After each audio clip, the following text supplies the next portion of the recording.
Assalamualaikum warahmatullahi wabarakatuh. Para pemirsa Ilmu Online, kita akan membahas tentang nasab bersama dengan narasumber penting kita, Habib Ali Bagir Assegaf. Habib, mau tanya Habib tentang nasab Habib. Seberapa pentingkah mengetahui atau membahas nasab? Nasab ini sebenarnya pada hari-hari ini kan sedang sedikit viral ya. Karena banyak dibahas di dalam banyak sekali media sosial. Dan memang saya kira nasab di dalam Islam itu sangat penting sekali. Sampai kalau zaman sekarang itu ada satu ilmu yang sedang viral, namanya ilmu Maqasidus Syariah. Orang-orang banyak mempelajari Maqasidus Syariah, pergi ke Maroko atau kemana untuk mempelajari Maqasidus Syariah. Dan Maqasidus Syariah itu ada yang ngomong 5, ada yang ngomong 6. Yakni wahiftu dinin, summa nafsin, mal, wajab, wa mithluha, aklun, wa irdun, qad, wajab. Yakni salah satu daripada maqasid syariah itu adalah hifdun nasl atau hifdun nasab. Yang mana nasab itu mempunyai dua tafsiran. Tafsir yang pertama dengan makna kita mesti yakni syariat adanya Islam itu menjaga nasab. So, maknanya syariat itu di antara maqasid hukum syariat akan kembali ke satu daripada 6 perkara, menjaga nasab. Dengan makna Maqasid apa? Maqasid itu adalah maksud daripada syariat. Yakni kita kalau ingin membuat sesuatu, kan ada di dalam otak kita kan ada gunanya dulu kan. Contohnya kita mau membuat kursi. Kita tuh mesti tahu guna daripada kursi. Baru kita membuat kursi kan. Setelah kursi itu jadi, gunanya baru ada. Cuma guna itu di otak kita dulu ada, baru kita buat. Itu namanya maksud atau illatun ghaiyah. Berarti apa? Semacam grand design. Bukan grand design, tapi maksud daripada syariat. Contohnya maksud daripada zakat agar harta itu tidak melulu kepada orang kaya. Itu namanya maksud daripada zakat. Maksud daripada puasa agar kita tahu penderitaan orang miskin yang selalu lapar. Itu maksud daripada puasa. Nggak tahu, di dalam, saya kira itu bahasa Indonesia mungkin. Maksud daripada syariat. Yakni Allah menurunkan syariat ini untuk apa? Itu namanya maqasidus syariah. Secara umum, maqasidus syariah terbagi menjadi 5 atau 6. Ada yang mengatakan 5, ada yang mengatakan 6. Salah satunya adalah hifdun nasl. Yang para ulama juga mengartikan sebagai hifdun nasab. Maknanya, adanya syariat Islam itu untuk menjaga keturunan. Apa makna keturunan? Ada 2 makna. Manusia harus selalu beranak pinak. Syariat ini untuk menjaga sustainable manusia untuk terus beranak pinak. Kenapa? Karena di antara maksud adanya manusia di dunia ini imaratul ard, untuk memakmurkan dunia. Lah kalau manusia tidak beranak pinak, tiba-tiba semuanya mati. Terus piye? Yang memakmurkan dunia ini sopo? Masa hewan-hewan saja. Itu kan kita melihat Jepang sekarang kan mengalami penurunan populasi. Betul, kan? Iya. Kenapa ya? Karena tidak mengamalkan maqasidus syariah, yaitu hifdun nasl. Makna yang kedua daripada hifdun nasl adalah hifdun nasab. Apa itu nasab? Intisabu syaksin ila syaksin akhar. Ada sebuah nisbah, keterikatan antara satu orang ke orang yang lain. Itu namanya nasab. Contohnya saya, nama saya Ali Zainal Abidin bin Muhammad Bagir. Itu namanya nasab. Bin Muhammad Bagir. Saya bernisbah sebagai anak daripada Muhammad Bagir. Itu namanya nasab. Dan ini dijaga oleh syariat. Dijaga. Syariat Islam. Maknanya di antara maksud adanya syariat Islam menjaga ini. Dari sini Anda kan bisa untuk memahami kan bagaimana pentingnya nasab. Bahkan di dalam syariat dibuat oleh Allah, diturunkan beberapa syariat untuk menjaga subutnya nasab dan jangan sampai nasab itu ternafikan. Dijaga itu. Apa itu? Pertama, karena nasab itu sangat penting.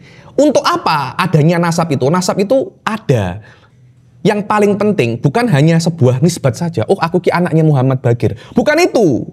Bukan itu maksudnya. Maksudnya itu ketika saya anaknya Muhammad Bagir, saya daripada qabilah Assegaf, itu ada semacam azawdut tabi'i wal jibilli, ada semacam perlindungan natural.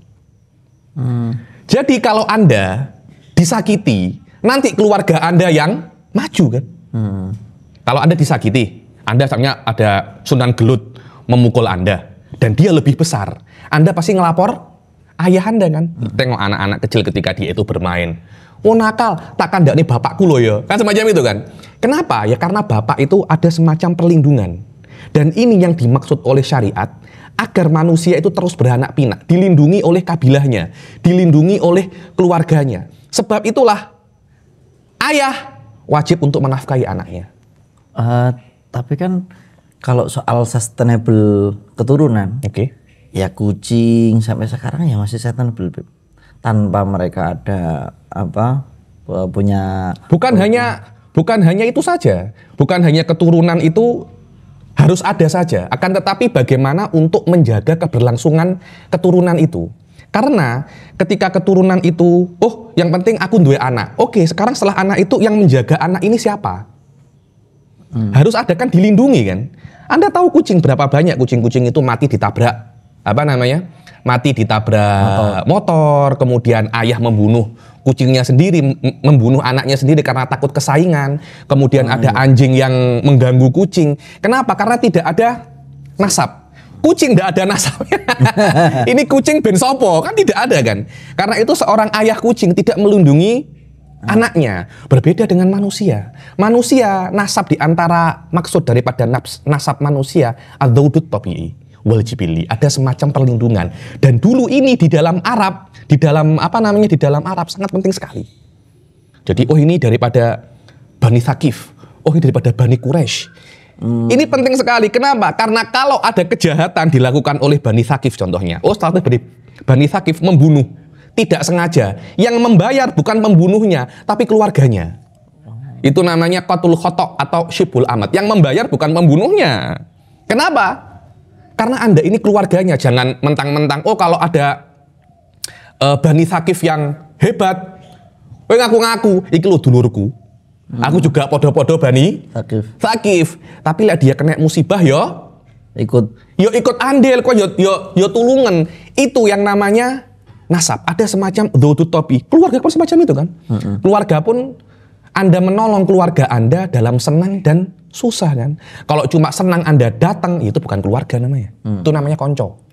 Teman kalau Anda senang datang, ini saat mundir lagi dapat rezeki, THR teko. Ayo kita ke rumah Sunan Gelut untuk makan sate. Lah itu konco.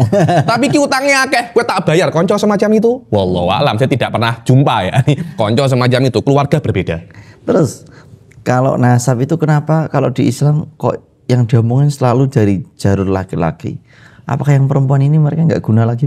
Bukan tidak guna lagi. Daripada aspek syariatnya, memang semacam itu. Daripada aspek syariatnya, Allah Subhanahu Wa Taala mengatakan nasab daripada laki-laki. Semacam itu. Ada beberapa kasus daripada perempuan, tapi tidak banyak.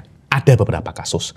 Walaupun ada beberapa kitab diantaranya Jamaluddin siapa itu namanya daripada Suriah itu mengarang kitab tentang isbatun nasab min jihatil Tapi itu bukan sesuatu yang muktamad. Ada satu ulama saya lupa itu mengarang kitab namanya Isma Usum fi thubutin nasab min jihatil atau min hadzal qabil nama dia. Tapi itu bukan perkara yang muktamad.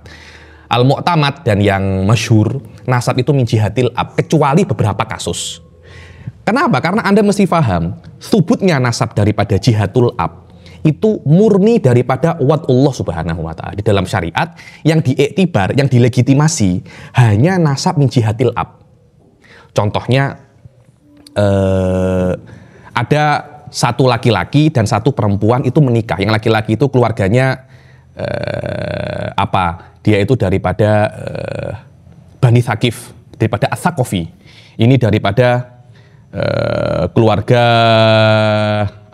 Bani Quraidah. Daripada Bani Quraidah. Ini Al-Quradi dan ini As-Saqafi. Yang perempuannya Quradiyah, yang laki-lakinya As-Saqafi. Nanti anaknya itu As-Saqafi.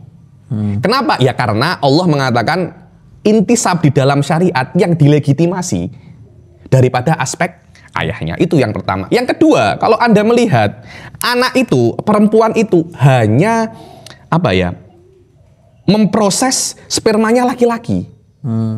Memproses spermanya laki-laki. Jadi mayoritas anak itu daripada spermanya laki-laki. Perempuan memproses apa yang diberikan oleh laki-laki. Karena itu nasabnya lebih dominan ke laki-laki. Memang semacam itu. Memang semacam itu. Dan itu mempunyai nasab itu sendiri bukan hanya sesuatu yang apa ya menurut saya ya, yang tidak diperhatikan. Dan saya tahu di Indonesia ini nasab tidak terlampau perhatikan kan. Terus cara menentukan nasab gimana? Banyak caranya. Yang pertama, di dalam Islam, saya ini tulis masalah ini dalam tesis saya ya. Saya membahas tesis ini. Tesis saya itu berhubungan dengan hukukut tifil, dengan children rights, antara antara syariat Islam dan konun Indonesia dan hukum Indonesia. Hasilnya gimana? Wah, panjang itu hasil. Cuma di sini saya jelaskan tentang masalah bagaimana cara kita untuk menentukan nasab itu sabit. Yang pertama itu adalah az-zawaju shahih. Jadi Anda menikah dengan seorang perempuan namanya Hindun. Ketika Anda menikah, Anda mempunyai seorang anak. Ya, anak itu dinisbatkan kepada Anda. Kenapa? Ya karena anak ini lahir di dalam kurun waktu pernikahan. Dalam kurun waktu pernikahan dan mungkin menjadi anak Anda. Tidak boleh, setelah Anda menikah 2 tahun, punya anak. Ini bukan anaknya saya, ini anaknya Sunan Gelut. Tidak bisa semacam itu. Kenapa? Karena anak ini lahir di dalam kurun waktu pernikahan Anda. Itu yang pertama. Yang pertama adalah az-zawaju shahih. Yang kedua adalah al-iqrar. Ini yang penting ini. Banyak orang salah paham. Al-iqrar bin nasab. Iqrar saya mengakui orang lain nasabnya sama dengan saya. Itu namanya iqrar. Contohnya saya ini Assegaf ya. Ali Zainal Abidin bin Muhammad Bakir Assegaf. Saya mengakui Anda saudara saya. Sof tengok. Anda saudara saya. Maknanya Anda siapa?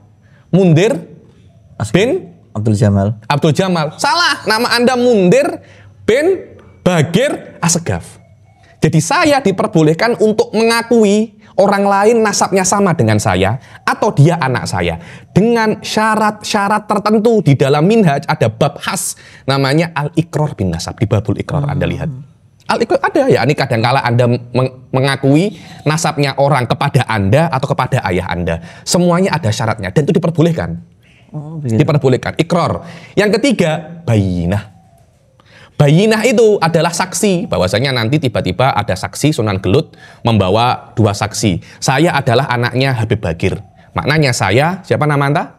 Thabit bin Bagir Assegaf. Karena ada 2 saksi di depan mahkamah. Tidak ada masalah. Kalau Anda punya saksi, menyaksikan memang Anda lahir daripada ayah saya, maksudnya daripada ibu saya, dan anak saya, daripada ayah saya, tidak ada masalah. Anda menjadi bin Bagir Assegaf. Yang terakhir, bisa untuk membuktikan ada yang namanya al-qiyafah atau DNA. DNA. Ada dulu tuh DNA itu tidak ada Ustaz Mundir. DNA itu baru-baru aja. Bahasa Arabnya itu Alhamdun Nawawi. Dulu ada yang mirip DNA, namanya itu al-qiyafah. Al-qiyafah ini apa? Qiyafah itu adalah orang yang mengetahui kemiripan. Antara ayah dan anak itu pasti ada kemiripan. Anda kan lihat kalau ada ayah itu lungguh jigang ini. Anda akan lihat anaknya pun juga mirip. Nanti ayah kalau lungguhnya itu begini, anaknya juga begitu. Ada sebuah kemiripan. Kalau jalan tuh agak ada pincang-pincangnya, anak juga begitu. Tanpa disuruh. Tanpa disuruh. Kenapa? Buah tidak jatuh tidak jauh dari pohonnya. Dalam bahasa dikatakan faman syabaha abahu famadzalam. Yang mirip ayahnya tidak akan tersesat. Ya memang bapakmu kok ya mesti Anda mirip dengan dia. Pada saat itu tuh ada seorang sahabat namanya Zaid bin Harithah yang dulu dikenal dengan nama Zaid bin Muhammad itu. Kemudian setelah tabani adopsi itu dibatalkan menjadi Zaid bin Harithah. Atau namanya Zaid bin Harithah. Dia mempunyai anak namanya Usamah bin Zaid. Antara 2 anak ini warna kulit itu beda. Satunya ireng, satunya putih. Loh kok ini ireng, kok ini putih? Orang-orang munafikun ketika di Madinah kesempatan kita boleh hantam Rasul Shallallahu Alaihi Wasallam daripada aspek ini. Wah ini loh sahabatnya Nabi anak zina. So, tengok anak zina. Loh kok iso? Iya. Karena apa namanya? Satu hitam, satu putih. Dan hal itu menyakiti Rasul. Kok ada kan Zaid bin Harithah ini kan apa ya? Anak angkat seperempat sama. Aywa, ada hubungan khusus antara dia dan Nabi, yakni Nabi itu sayang dengan dia. Kok anaknya dituduh semacam itu? Akhirnya Rasulullah SAW memanggil satu orang namanya Mujazziz al-Mudliji, yang ketika itu Bani Mudlij terkenal sebagai orang ahli kiafah. Orang ahli kiafah. Akhirnya bagaimana caranya? Usamah dan Zaid dan anaknya ini ditutupi selimut. Tinggal kakinya saja, kaki putih dan kaki hitam. Tidak ada yang tahu ini apa. Tidak tahu ini apa dan tidak tahu ini siapa. Dipanggillah Mujazziz. Piye menurutmu kaki ini? Katanya Mujazziz ini, wallahi, hadhil arjul ba'duha min ba'd. Ba'duha min ba'd. Maknanya iki duluran iki katanya. Iki duluran. Nabi Muhammad seneng. Langsung ngomong ke Sayyidah Aisyah, ya Aisyah, delok-deloken, apa jenenge? Apa yang dikatakan oleh apa namanya? Mujazziz iku piye? Bahwasanya memang ada apa namanya? Ada kemiripan antara struktur dua kaki ini gitu loh. Ada dua kaki ini. Walaupun kulitnya ndak mirip, tapi strukturnya itu mirip. Di sini Rasulullah SAW mengakui bahwasanya kiafah itu bisa untuk thubutun nasab, dan itu ada babnya di Minhaj, namanya di Minhajut Thalibin, namanya babul kiafah. Terus begini, babul kiafah. Kalau sekarang, maaf, dzurriyyah Rasul sekarang, itu bisa nggak? Mungkin nggak itu di tes DNA untuk membuktikan? Ini kudu karo ngopi iki. Rada medeni soalnya. Untuk membuktikan bahwa benar-benar itu keturunan Rasul. Cara menentukan DNA, kalau DNA itu kan ambil akarnya, terus sampel cabangnya kan begitu. Kita mesti paham dulu bahwasanya kiafah itu memang cara untuk thubutin nasab. Dan kiafah, jadi melihat kemiripan, itu tidak sekuat DNA. DNA sangat kuat sekali. Lebih kuat daripada kiafah. Akan tetapi, yang nomor 4 ini kan, yang pertama kan zawaju sahih. Iqrar, kemudian syahadah. Bayinah atau syahadah. Sama saja, bayinah itu syahadah. Sama. Yang keempat adalah kiafah atau himdun nawawi atau DNA ini. Yang keempat ini adalah cara yang paling lemah daripada kaifiyatu thubutin nasab. Karena dia itu lemah, dia tidak bisa untuk digunakan untuk thubutin nasab kecuali fi halatin khosoh. Dalam konteks-konteks tertentu. Kapan itu? Jika tidak diketahui nasabnya ini siapa. Contohnya ada Sunan Gelut ini, Syekh Sabit Abil Fadl. Kita tidak mengetahui dia nasabnya siapa. Bin siapa kita tidak tahu. Dan itu masih masih kecil. Kemudian ada orang yang mengklaim Sabit adalah anak saya. Oh, ini adalah anak saya. Ketika itu ada dua orang yang mengklaim bahwasanya Sabit itu anaknya, satunya Abdul Khaliq, satunya Abdul Jabbar. Lah ini saling mengklaim. Ini Sabit bin Abdul Khaliq atau Sabit bin Abdul Jabbar dalam konteks ya. Kita tidak tahu siapa ayahnya. Kalau sudah tahu ayahnya siapa, loh, Sabit ini bin Hasan kok. Kemudian ada dua orang mengklaim ini adalah anak saya, tidak boleh. Apa guys teman dia kok sampai diklaim-klaim banyak orang itu? Wah, kita tanya, mungkin dia penjual Maduna gitu. Ketika orang itu nasabnya sudah ma'ruf, tidak boleh Anda menggunakan ini untuk mengganti nasab Anda. Jadi nasab Anda ada bin siapa? Abdul Jamal. Bin Abdul Jamal. Nasab ayah Anda sudah tahu, sudah ma'ruf Abdul Jamal. Semua orang tahu Anda itu Mundir bin Abdul Jamal. Bin Abdul Jamal. Anda iseng-iseng tes DNA kepada saya. Subhanallah, matching. Matching. Ini 100% sama. 100% sama. Apakah boleh Anda bertukar daripada bin Abdul Jamal menjadi bin Muhammad Bakir Assegaf? Apakah boleh semacam itu? Tidak boleh. Kenapa? Karena ada sesuatu yang lebih kuat. Apa? Zawaju sahih. Ada pernikahan yang sahih disaksikan oleh banyak orang. Ayah Anda menikah tahun 80, Anda lahir 5 tahun setelah menikah dalam kurun waktu pernikahan, dan itu mungkin. Ketika seorang anak lahir di dalam di dalam zona pernikahan yang mungkin istri itu untuk mengandung anak dalam pernikahan, maka Anda nasab kepada suaminya, kepada suami perempuan tersebut. Walaupun dia tidak mau, aku mau duwe anak iki, itu urusanmu. Karena Anda sudah menikah dengan ibu saya, dan saya lahir di dalam kurun pernikahan itu. Saya adalah anak Anda, walaupun Anda tidak mengakui. Itu yang namanya zawajus shahih, dan itu yang paling kuat. Tidak bisa dinafikan hanya dengan kiafah atau dengan DNA. Tiba-tiba loh, ada orang qaif daripada Bani Mudlij mengatakan, wah, kok antara Sabit Abil Fadil sama Mundir kok ada kemiripan. Jangan-jangan imma Anda ini Mundir bin Sabit Abdul Jabbar atau Sabit bin Abdul Jamal, apa semacam itu. Tidak bisa. Kenapa? Karena sudah masyhur dari awal, bapak Anda berbeda, bapak Anda juga berbeda, dan semua menyaksikan pernikahannya, walaupun tidak menyaksikan perjimaannya ya, tapi menyaksikan pernikahannya kan. Cukup itu untuk menisbatkan anak yang turun daripada kurun waktu pernikahan ini adalah anak laki-laki tersebut. Jadi tidak bisa, yuk kita tes DNA yuk. Ternyata Anda DNA sama dengan saya. Ya sudah, Anda asegap saja. Tidak bisa. Terus bagaimana hujjatun syar'iyah ini yang diberikan oleh Allah bahwasanya nasab yang paling kuat dengan zawajus shahih. Kalau hanya dengan DNA Anda menjadi asegab, kita secara otomatis menafikan pernikahan shahih itu. Soal DNA itu kalau lewat jalur perempuan masih jalan nggak? Artinya kalau Rasulullah itu kan ya lewatnya perempuan ya, betul, Sayyidah Fatimah gitu. Itu masih jalur gitu. Padahal tadi di awal dikatakan kalau jalur nasab itu kan selalu jalur laki-laki. Padahal tapi kan di Habib sendiri justru malah jalurnya ada yang lewat itu perempuan. Dia saya katakan dari awal, Anda mesti paham, nasab itu bukan perkara insani, tapi dia itu perkara syar'i. Ketika Anda ngomong ini perkara syar'i, maknanya itu murni daripada Allah Subhanahu wa taala. Jadi kalau Allah itu menginginkan dari awal, oh tidak, nasab ke perempuan, selesai masalah. Jadi Anda bin ibu Anda. Semacam itu. Tapi Allah mengatakan nasabnya daripada laki-laki. Selama hukum ini itu dibuat oleh Allah, ya itulah yang namanya wad'un syar'iyyun, maka Allah sendiri yang berhak untuk merubahnya.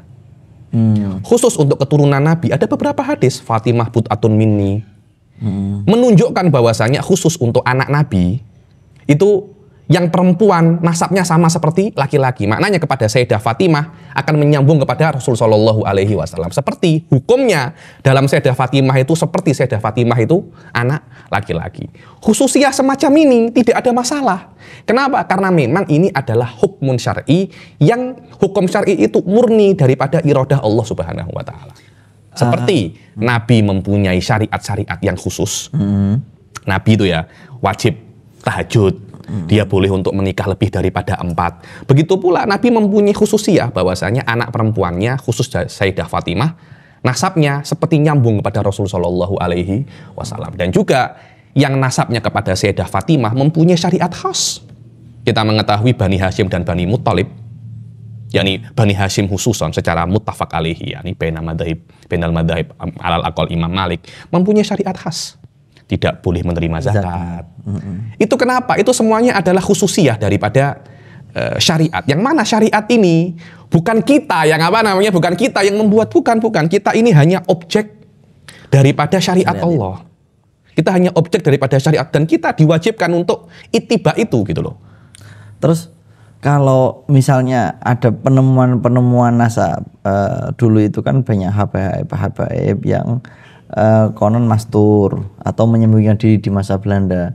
Terus di masa berikutnya ada tokoh-tokoh penting yang, oh kamu ini, saya buka nasabnya kata oleh para ahli nasab yang kayak begitu. Kamu ini bin ini ila Rasulillah itu. Ini kan keluar dari 4 metodologi yang telah dijelaskan tadi. Ini berarti bagaimana kalau ada orang di tahun 2023 mendadak Habib gitu karena berdasarkan kelihatannya banyak semacam itu mendadak Habib itu. Bukan mendadak haji ya, mendadak Habib itu. Mungkin wallahu alam, saya kira kita mesti membedakan antara 2 perkara, antara tsubut wal isbat ya. Antara tsubut wal isbat. Tsubut itu fi nafsil amr. Isbat itu kepada orang lain. Jadi mungkin ada orang-orang itu Habib. Saya beri contoh, ini Sunan Gelut, Sabit Abil Fadil. Fi nafsil amr, mungkin dia itu Habib. Mungkin, saya tidak tahu ya. Mungkin dia itu Habib. Kenapa? Karena ini seorang soleh, Masya Allah, pengikutnya banyak. Mungkin dia Habib. Fi nafsil amr. Dilihat hidungnya juga panjang. Dilihat mancung, ini mungkin dia Habib. Tapi kita tidak boleh muamalatal Habib. Karena seorang Habib itu mempunyai hukum-hukum yang khas. Bukan kita yang menginginkan loh. Di dalam fikih Islam itu ada.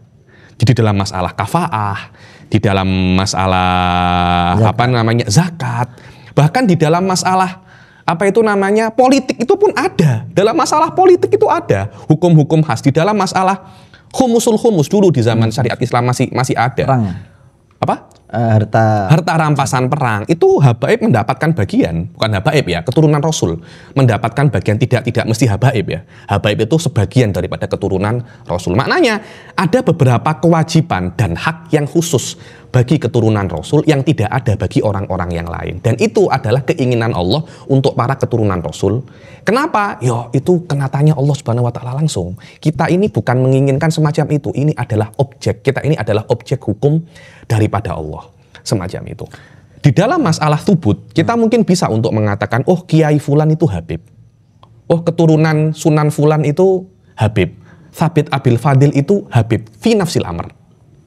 Tapi kita sebagai manusia tidak bisa untuk memberikan hukum-hukum yang khas bagi para keturunan, untuk para keturunan Rasul, untuk orang-orang yang tidak terbuktikan, tidak terbuktikan dengan jalan-jalan yang ilmiah.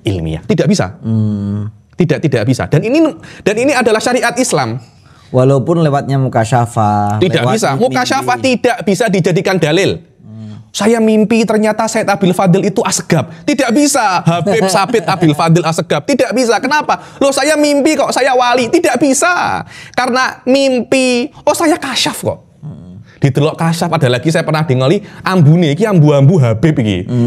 Tidak bisa semacam itu. Ada cara-cara yang khas, cara-cara yang itsbat itu harus hujjah. Makna hujjah itu bisa dibuktikan secara ilmiah.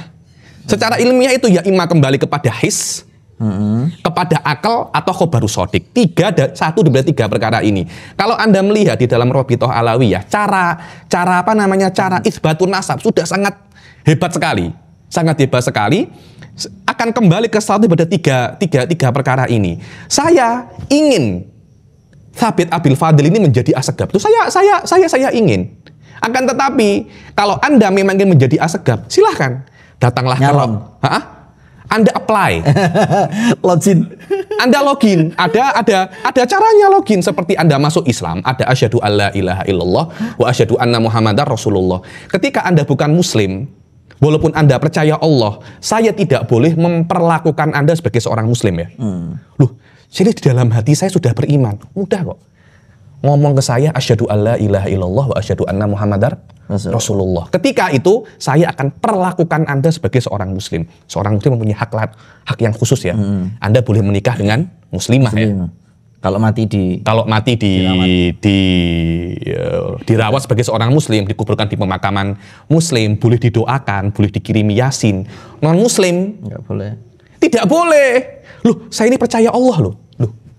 Itu urusan Anda. Urusan saya, Anda mesti membuktikan kepercayaan Anda kepada Allah dengan syahadat. Syahadat adalah syartun li ijra'il ahkam dunyawiyah.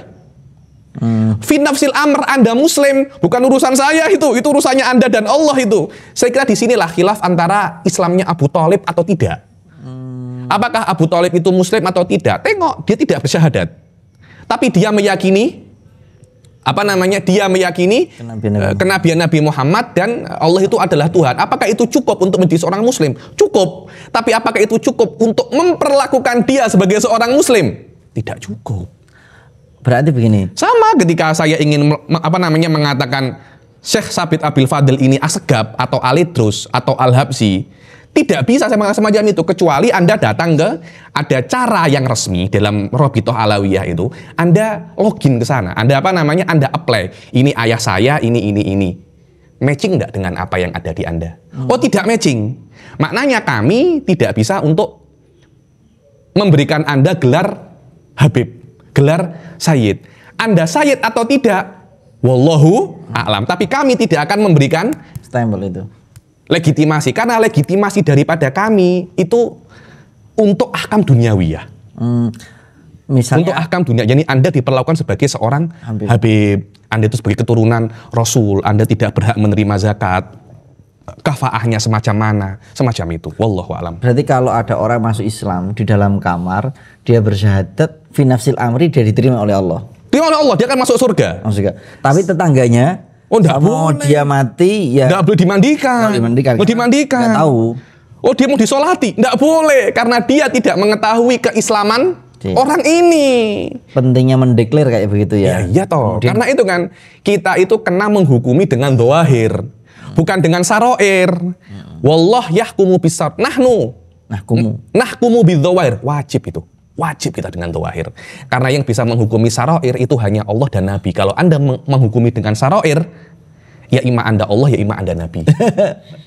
Nggak boleh, kita kan manusia kan. Saya kan tidak tahu hati Anda kan. Iya. Dohirnya Anda ini kan muslim kan. Hati Anda muslim atau tidak? Ya hanya Allah yang tahu kan. Tapi saya sebagai seorang manusia, saya wajib memperlakukan Anda sebagai seorang muslim.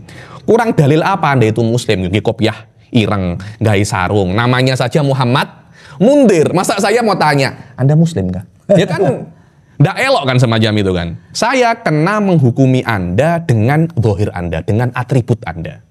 Terus begini, kalau ngomong Habib soal tadi sikap-sikap ya, apa ada sikap khusus yang harus, misal saya ajam ya, saya harus bersikap khusus yang diatur oleh syariat. Kalau dengan Habib harus cium tangan, harus memuliakan, kalau punya duit ya harus diberikan. Sebatas mana pemuliaan ajam ini kepada Habib, atau yang penting nggak menyakiti, sudahlah cukup itu. Bagaimana? Saya kira ada beberapa level ya, ada level yang paling rendah dan level yang paling tinggi. Yakni saya kira untuk di dalam kasus habaib yang saya pahami ya, ini minimal Anda tidak menyakiti mereka. Tidak. Itu sudah cukup memuliakan namanya. Sudah cukup memuliakan mereka. Yakni jangan Anda itu menyakiti mereka, karena saya lihat akhir-akhir ini bukan di Indonesia ya, di negara Konoha itu. Karena tahu orang ini Habib, malah malah dirusak reputasinya, disakiti, dilarang untuk berceramah atau difitnah yang macam-macam gitu. Yakni hal-hal semacam itu jangankan untuk para habaib ya nih. Untuk orang biasa saja itu tidak boleh, apalagi untuk para habaib. Adapun daripada aspek, kita harus memberi uang pada habaib, saya kira itu tidak wajib itu. Anda ingin memberi, silahkan. Tidak ada masalah. Seperti Anda ingin memberi kawan Anda, adik Anda, tidak ada masalah. Seperti itulah Anda memberi kepada para habaib. Saya kira semacam itu. Tidak ada sesuatu yang Anda harus memberikan kewajiban, Anda wajib semacam ini, Anda harus memberi uang. Adapun cium tangan, wallahu alam, kalau Anda merasa bahwasanya ini adalah keturunan Rasul Shallallahu Alaihi Wasallam, ada darahnya Rasul, saya kira cium tangan sendiri itu di dalam etikat Anda, ketika itu Anda beretikat itu ada berkahnya, tidak ada masalah. Wajib tidak ya. Wajib, tidak. Artinya seumur tidak cium tangan tidak sampai level dosa. Tidak ada itu, tidak ada, mana dalilnya, tidak ada itu. Kewajiban itu sudah wadih. Rukun Islam hanya 5, tidak ada rukun Islam yang harus mencium tangan para habaib. Tapi jangan-jangan itu menyakiti Habibnya. Aku Habib kok, kamu malah gak cium tangan saya. Itu yang salah Habibnya menurut saya. Oh, bukan yang salah Habibnya ya. Ini mestinya diberi edukasi bahwasanya mencium tangan seseorang siapapun itu, bukan hanya Habib ya, mencium tangan siapapun tidak wajib. Itu hanyalah aspek menghormati, yakni menghormati tidak mesti dengan mencium tangan ya. Ini mungkin yang kalau wajib mencium tangan mungkin hanya wajib kepada orang tua dan guru saja.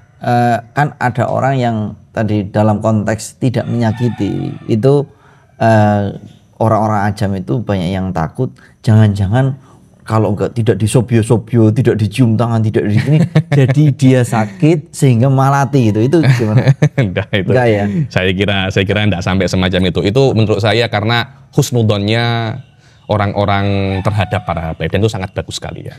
Karena Anda harus berpikir semacam ini ya. Kita kalau melihat orang yang berjasa besar terhadap kita, contohnya adalah Bung Karno, yang mana beliau terkenal sebagai proklamator Indonesia. Kita mesti menghormati jasanya, jasa yang sangat besar. Kalau tanpa Bung Karno, perjuangan Bung Karno dan pahlawan-pahlawan terdahulu, mungkin kita akan masih dijajah oleh Belanda kan. Jadi ada semacam minnah, ada semacam hutang budi kita kepada para pahlawan terdahulu. Karena itu secara normalnya kita mesti menghormati anak-anak para pahlawan, anak-anak Bung Karno. Kita hormati dia, kita hormati karena ayahmu berjasa kepada kita. Dan saya kira itu adalah normal sebagai manusiawi di dalam konteks kenegaraan. Padahal Bung Karno menyelamatkan kita daripada penjajahan Belanda, sedangkan Rasul Shallallahu Alaihi Wasallam menyelamatkan kita daripada siksaan api neraka. Jadi tanpa Rasul, kita mungkin sekarang masih akan menyembah, bukan menyembah Allah. Kita tidak akan tahu siapa pencipta kita, bagaimana cara kita beribadah. Jadi Rasul pun mempunyai budi kepada kita. Kita ada semacam membalas budi kepada Rasul Shallallahu Alaihi Wasallam. Tapi karena itu ada semacam, iki anaknya Rasul. Kita kita mesti sedikit menghormati dia. Minimal jangan engkau sakiti. Karena dalam sejarah itu, ketua Rasul itu banyak disakiti. Sayyidina Husain, Sayyidina Hasan. Karena mungkin konflik-konflik politik ya. Dan Rasul sebelum meninggal pun juga sudah berwasiat bahwasanya anakku jogonen. Karena tahu nanti ini akan banyak disakiti, dijadikan objek untuk politik kah, atau apa. Ya di negara Konoha pun kan juga sama kan, ketika sudah masuk pemilihan raya, itu kan pasti politik. Politik itu pasti akan sudah mulai panas ya. Wallahu a'lam.